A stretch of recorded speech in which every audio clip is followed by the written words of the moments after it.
તમે આગળની જે વાત કરી તો એક્ઝેક્ટલી એ ગોધરાકાંડની તમે વાત કરી તો કાંડ શું છે? ગોધરાકાંડ પત્રકારની દ્રષ્ટિએ જ મેં જોયેલો છે અને એના વિશે કોઈ વિશેષ વાત મેં કોઈ દિવસ કરી નથી, કેમ કે મેં જે જોયું હતું, મેં જે અનુભવ્યું હતું એ મેં રિપોર્ટિંગ સ્વરૂપે લખીને મૂકી દીધું છે. પછી જે કંઈ સંવેદનાઓ હતી એ મેં નવલકથામાં ઉતારી છે. પ્લીઝ કે લાઈક હું અને ઘણું બધું એવું છે જે નથી પણ લખાણું. કે ગોધરાકાંડનું જે ડબ્બાની અંદર હું ગઈ હતી, હું પત્રકાર હતી ત્યારે મને એવું ન પોસાય કે ઓહો વાસ આવે છે, ઓહો આગ લાગી ગઈ છે, મને કંઈક થાય છે, મને ઉલટી આવે છે, આમ તેમ એવા નખરા પત્રકારને પોસાય નહીં. તો ત્યારે હું રિપોર્ટિંગ કરતી હતી ને પછી એ અંદર એટલું બધું ઘૂસી ગયું મારા અસ્તિત્વની સાથે કે મને શાક ઉકળ, ત્યારે રસોઈવાળા બેનને બધા રજા ઉપર હતા, તો મને શાક ઉકળતું હોય કે દાળ ઉકળતી હોય કે વઘારની સ્મેલ આવે ને તો મને બળેલા મળદાની વાસ આવતી એમાંથી. એટલું બધું મારી અંદર થઈ ગયું હતું ને મને આજની તારીખે ઘણી વખત આમ એ યાદ આવે ત્યારે હું હલી જાઉં છું, ખડભડી જાઉં છું. એટલી બધી અસર, ઊંડી અસર કરી હતી મારી માથે. અને તમને એક ટ્રોમામાંથી તમે પાસ થતા હોય છે. પત્રકાર બી આખરે તો માણસ જ છે. તો પછી રીલ અને રિયાલિટી શું? રીલ ને રિયાલિટી આપણા કરતાં વાંચકો અને દર્શકો બહુ સ્માર્ટ છે ને બધી ખબર છે. મારી ટિપ્પણીથી બહુ કંઈ ફેર નહીં પડે. પણ મેં જે રિપોર્ટિંગ કર્યું છે એ પ્રમાણે કોન્સ્પિરસી હતી અને પ્રી પ્લાન થયેલું કાવતરું હતું. કેમ કે હું મારા જેટલું કોઈ પત્રકાર ગોધરા ગયું નથી.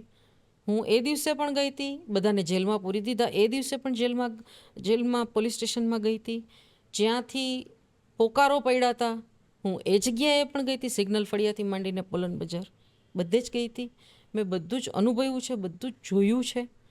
જે પેટ્રોલ પંપથી કેરબા ભરવામાં આવ્યા હતા એ પેટ્રોલ પંપનો ફોટો પણ ચિત્રલેખામાં છપાણો છે, બધા ઓફિસર્સના કોટ સાથે. જે લોકોને પોલીસે પકડ્યા એ લોકોના ઇન્ટ્રોગેશન પછીના ઇન્ટરવ્યૂ પણ મેં કરેલા છે. મેં બધું જ જોયેલું છે, અનુભવેલું છે. બહુ પ્લાનિંગ સાથે થયેલું કાવતરું હતું, એટલું હું કહી શકું. આવું જ્યારે રિપોર્ટિંગ તમારે કવર કરવા જવાનું થાય કેટલું અઘરું હોય છે? રિપોર્ટરની ફરજ છે, રિપોર્ટરે માહિતી ભેગી કરવાની ને મોકલી દેવાની. જે જોયું હોય, જે જાણ્યું હોય. મને એટલો આનંદ છે કે મારી માથે કોઈ દિવસ એકેય સંસ્થામાં મેં કામ કર્યું, આટલી બધી સંસ્થામાં મને કોઈ દિવસ કહેવામાં નથી આવ્યું કે તમારે આની તરફનું લખવાનું ને આની વિરુદ્ધનું લખવાનું છે. એ ફ્રીડમ મેં ફીલ કરી છે.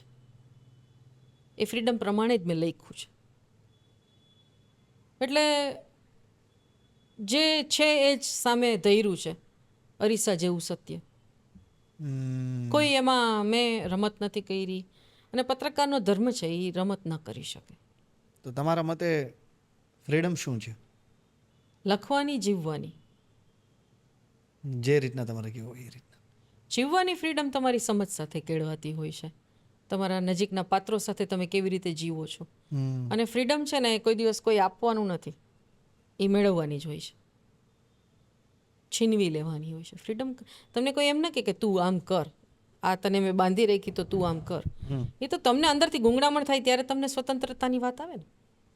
તમને એવું થાય કે હું બંધાયેલી છું ત્યારે સ્વતંત્રતાની વાત આવે છે. વાહ. જેને સમજ જ નથી કે આ બંધન ને સ્વતંત્રતા શું છે, એના માટે પછી સ્વતંત્રતાનો કોઈ મતલબ નથી. એના માટે તમારામાં બંધન ને સ્વતંત્રતા વિશેની સમજ હોવી વધારે જરૂરી છે. પહેલાં જીવવાની ફ્રીડમ તમારી વ્યક્તિઓ સાથેની અનુભવ, જે જીવન છે, જે જિંદગી છે, રોજબરોજનો પ્રસંગો છે, એમાં તમને ફ્રીડમ કેવી રીતે ફીલ થાય છે એ સામેના પાત્રને તમારી સમજ ઉપર આધાર છે. હું આમ ન કરી શકું કે મારે તો પૂછવું પડે, એ તમે માની લીધેલું બંધન છે. કેટલાક બંધનો છે ને સ્વીકારાયેલા હોય છે, કેટલાક બંધનો લદાયેલા હોય છે. તમારે જિંદગીને કઈ રીતે લેવી ને એ બહુ મહત્વનું છે. અને પત્રકારત્વની ફ્રીડમ મેં પોતે ફીલ કરી છે, મેં એ પ્રમાણે લખ્યું છે. બીજા લોકો વિશે હું વાત ન કરી શકું, મારે વાત ન કરવી જોઈએ, કેમ કે પત્રકારત્વનું સ્વરૂપ ઘણું બધું બદલાઈ ગયું છે, ઘણું બધું બદલાવ આવ્યો છે. ઘણું બધું તમને ન ધાર્યું હોય એવું પણ ઘણી બધી વખત કરવું પડે, ન વિચાર્યું હોય એવું ઘણી વખત કરવું પડે. તમે આ પેજ 3 નામની પિક્ચર છે, એમાં તમને એ વસ્તુ, પેજ 3 નામની મધુર ભંડારકરની એક પિક્ચર છે, એમાં ઘણું બધું એવું છે જે અમે લોકો રોજબરોજની લાઈફમાં જીવતા હોઈએ છીએ. તમને કહેવામાં આવે કે આમ કરવાનું છે એટલે કરવાનું. તો અબ તક 56 પિક્ચરમાં છે ને એક ડાયલોગ છે, નાના પાટેકર એની નીચેના માણસને કહી છે કે મેં તેરા બોસ હું, મેં उसको બોલુંગા ઠોક દે, તું ઠોકેગા કે નહીં ઠોકેગા? તો ઓલો નીચેનો માણસની નવી જ નોકરી કે ઠોકુંગા સર. તો કે બસ આપણી નોકરી આ છે. એટલે ઘણી વખત આવી પરિસ્થિતિ થતી હોય છે. ઘણી વખત તમે પત્રકારત્વની સાથે સાથે નોકરી પણ કરતા હોઉં છો. ખુલ્લેઆમ ઘણી વખત ન બોલી શકાય, તમે નથી વિરોધ કરી શકતા કેમ કે તમે કોઈ જગ્યાએ જોડાયેલા છો, તમારી સંસ્થા સાથે જોડાયેલા છો, તમારા પબ્લિકેશન હાઉસ સાથે જોડાયેલા છો. તમારા પબ્લિકેશન હાઉસની સર્ટેન પોલિસી હોવાની છે, એની વિચારધારા હોવાની છે. એ પ્રમાણે તમારે કરવું પડતું હોય છે અને બધા કરતા હોય છે.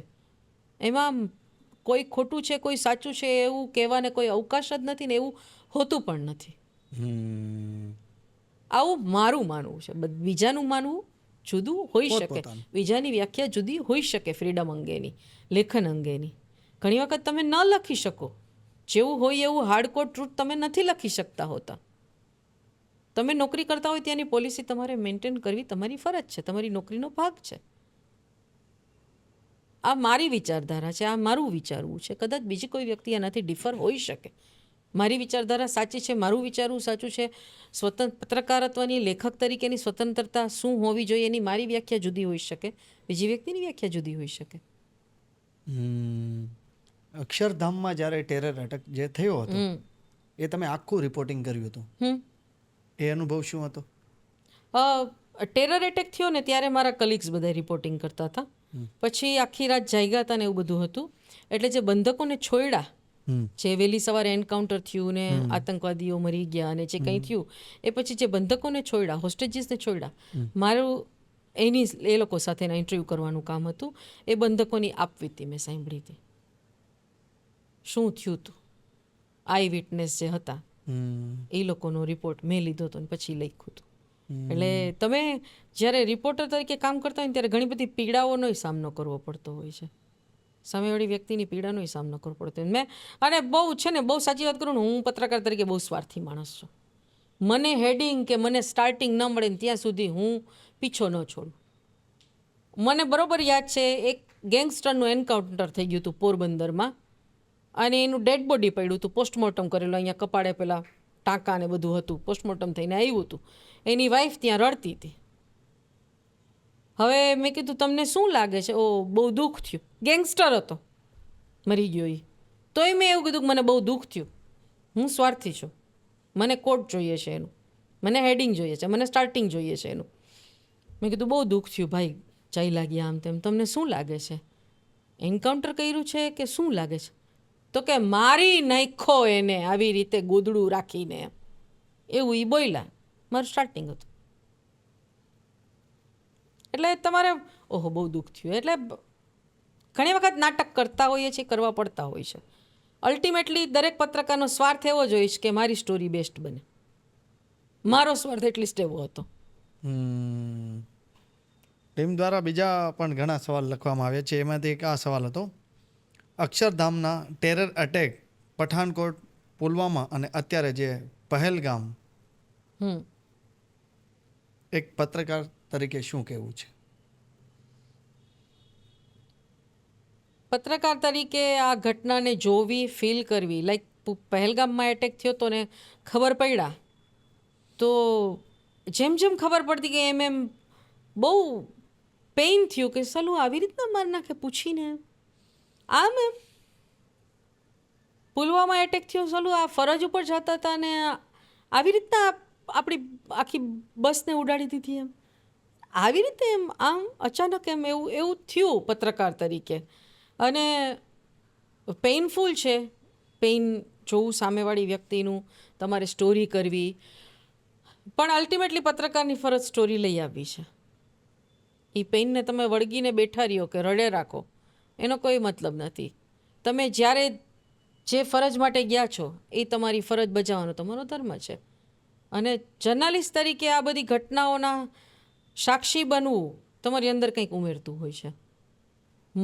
મને એમ કે તારે વોરનું રિપોર્ટિંગ કરવા જવાનું તો હું જાઉં, મને એમ કે ઇઝરાયલને ગાઝામાં તારે જવાનું તો મને જવું ગમે. મરી જાય, જીવી જાય, કાંઈ થઈ જાય, એ બધું ડિપેન્ડ છે, પણ મને ગમે ખરું. એક પત્રકાર મારી અંદર જીવે છે ત્યાં સુધી તો મને ગમશે જ. આવી બધી ઘટનામાં રિપોર્ટિંગ કરવા જવાનું હોય ત્યારે એથિકલ બાઉન્ડ્રીઝ કેટલી હોય છે? ઘણી બધી હોય છે. દરેક, મેં કીધું ને, દરેક સંસ્થાની એક પોલિસી હોય છે. એથિકલ બાઉન્ડ્રી કરતાં બી મને એમ થાય છે કે જે સચ્ચાઈ છે ને એ સામે આવવી જોઈએ, અને દરેક પત્રકાર એવો પ્રયાસ કરતો હોય છે કે સામે આવે. પણ ઘણી વખત અત્યારના જર્નલિઝમની ટીકા પણ એટલી થાય છે. મને મારી ફ્રેટર્નિટી વિશે બોલવું ન ગમે, પણ એવું પણ રિપોર્ટિંગ થાય છે કે તમને એમ થાય કે આ શું છે, આવું રિપોર્ટિંગ, એમ હસવું આવે ઘણી વખત તમને એમ થાય કે હસવું કે રડવું એ ખબર ન પડે તમને. તો એ શું અતિશયોક્તિવાળું રિપોર્ટિંગ થાય ઘણીવાર. હવે દરેકની ટીઆરપી નામનો એક શબ્દ છે ને, એ ઘણું બધું હલાવી દે છે. એથિક્સથી માંડીને ઘણું બધું હલાવી દે છે. હવે એમાં કોણ સાચું, કેટલું સાચું, કેવું સાચું, એ બધું બધાનો પોતપોતાનો સંસ્થાનો ઘણા સવાલો કે ઘણી વાતો છે ને, વ્યક્તિગત એ હોય છે ને સંસ્થાકીય એ હોય છે. એના વિશે ટિપ્પણી કરીને પછી વિવાદો ઊભા કરવા એ પણ યોગ્ય નથી. દરેક વ્યક્તિ, દરેક પત્રકાર એની ફરજ પ્રમાણે કામ કરતો હોય છે. હેલો મિત્રો, આવા જ શોર્ટ્સ અને આવા જ પોડકાસ્ટ વધારે જોવા માટે તમે અત્યારે જ આ ચેનલને સબસ્ક્રાઇબ કરો.